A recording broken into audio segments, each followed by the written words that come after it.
Hi, my name's Matthew Miller and I'm a proud Ngunnawal man from up around the ACT area on my mum's side.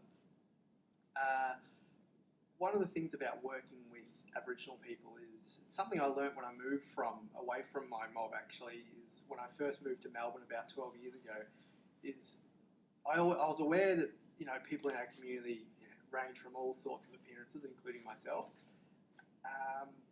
But one of the things I noticed in Melbourne was that when we're talking about making assumptions, it's not just about things like, obvious things like appearance, it's also about culture. So one of the things I found was definitely make no assumptions about people's cultures. I'm still, sometimes you meet people in the community who don't even know where their traditional community comes from. So whereas even myself, who doesn't know that much culture, I still know I was lucky to be raised in my community and a little bit of language and that kind of thing.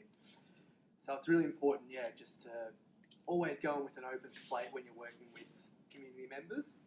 The other thing is Aboriginal people are very much family orientated. So, sometimes you might find you'll have a client and then suddenly you find yourself case managing, siblings or even parents. I once had a client who actually referred their mother. So just to be mindful of things like that as well. Often you can find yourself working with the entire family unit. And with that too, you will often find that within the family unit there are often, spokespeople for that particular family. Related to myself, I even find my mum, she makes a lot of the decisions for the whole, out of all the 10 siblings.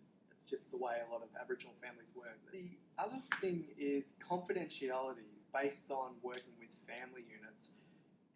There is a sense that when you work within the Aboriginal community, that some community members are worried that because they're a part of the community, they're worried about their confidentiality being at risk, and that becoming known to the community that they're a part of.